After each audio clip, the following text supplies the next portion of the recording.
What's up, guys? Welcome to the channel. Today we're doing a Dynasty topic. This is going to be some things I learned in Dynasty this year, or maybe not learned, but where that just kind of recertified in my mind as things that are way more important than you think in Dynasty Fantasy Football. Thank you guys for tuning into the channel. Later in the video, if you like what you're hearing, if you learned something, please hit subscribe and like the video. Always feel free to shoot me a comment as well. But let's get into the topic today. Some things I learned or relearned in Dynasty, whatever you want to call it, this year. First one, this one's going to be super simple, but I'm going to say don't be afraid to buy older RBs and go for the win, right? This offseason specifically, I was targeting Derrick Henry, Saquon Barkley. I got some Aaron Jones shares, some Joe Mixon shares, right? And a lot of times we have a lot of excitement for these rookies and what rookie picks can turn into being, but production is production if you're trying to win in fantasy football.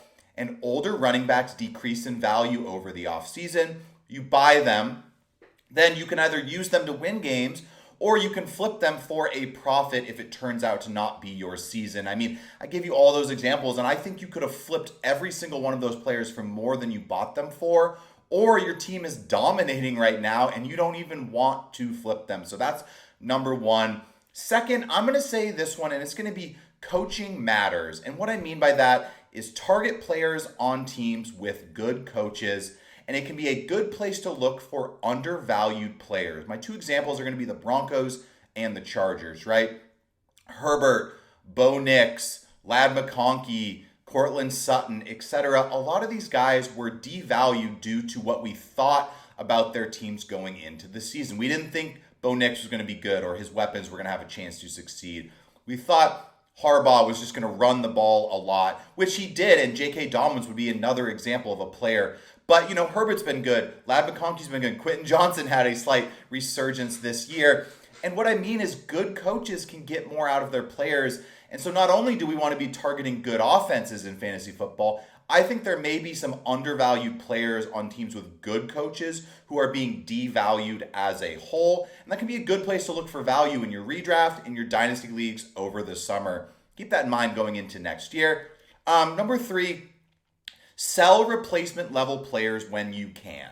My two examples for this, Ty Chandler, Justice Hill, right? Early in the season, they had some games and people value them as a handcuff, or they have a couple spike weeks here and there. And people may be sending you third, fourth round picks for these kind of players. I have a rule, and it's a jokey rule from one of my leagues from years back, but it's when someone offers you a fourth round pick for Kenyon Drake, you take the deal. And what I mean by that is don't hold on to these guys trying to get the perfect trade and see if someone will give you a second round pick for him. Take the third when the offer comes in your inbox, get the open roster slot, pick up a new handcuff, try to trade him for a third if he has a good game, etc. This is a great way to build value of picks and late picks onto your team. You can then start using those late picks to get things that you want. You package a third with a player to upgrade. You package a third and a second to upgrade in the second round to draft that guy you want. Whatever. Picks are ammunition to get things you want, especially late picks. Can be very easy to get if you're willing to let go of your replacement level players on your team. Next thing I learned or relearned this year, don't panic the first couple weeks. Things tend to even out a little bit over the season. Couple examples of this, Mark Andrews, Bijan Robinson, right? Andrews started off super slow, had a great stretch in the middle of the year. Bijan Robinson started out fine, but he's really been heating up. Don't panic on what your guys are doing in the first couple weeks. You can look at it every year. The top scorers from the first couple weeks are usually not the top scorers come the end of the season. Think of the Bengals week one. They looked terrible. Look at Joe Burrow and Jamar Chase now. It really doesn't take long to find 100 examples for this, but do not panic. Stick to your value of your players.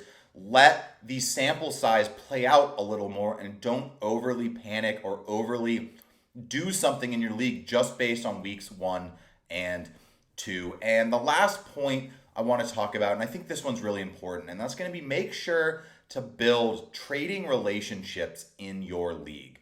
Send offers. Be polite. Trades are supposed to be win-win deals. So when you're talking to players in your league, it's not about trying to screw over your league. You're trying to do trades that help both of you Be nice. Say, hey, nice trading with you. I know it seems silly. I know it seems simple, but you want to be someone that people want to trade with. When someone puts a guy on the trade block, hit them up. See what they want. See what the value is. Search around. Don't be afraid to text about non-football related things or, hey, glad that dude I traded you had a big week, big win. Stuff like that matters. It keeps you on people's minds. And when you get someone into that trading sort of mindset, you want to be someone that doesn't send essays back to someone about why they're wrong in a trade. You want to find out what they want in the trade. What are they going for? What's their goal? Who are players on your team that they like, right? We're not trying to talk down players we're trading for. Yeah, you can try to talk up someone you're trading away maybe, but we don't talk down players that you're trading for. You want to be nice and you want people to be friends with you, right? It matters so much more than you would think. And building these trading relationships mean that when they put someone on the block and you hit them up, they know they can get a deal done because they have history getting deals done with you throughout the season or throughout the eternity of your Dynasty Fantasy Football League, right? Dynasty is a multi-year thing. So don't burn your bridges going for one I want to crap on you trade or being ridiculous when you're trying to price gauge someone for a player they want. You know, fair value is fair value. Try to get your own, but be nice, be polite. So thank you guys for tuning into the channel. Wanted to give you something a little different this week. So if you liked what you heard today, shoot me a comment and said you enjoyed it. Any questions are always welcome. Please hit like, hit subscribe, and I'll catch you guys later this week with another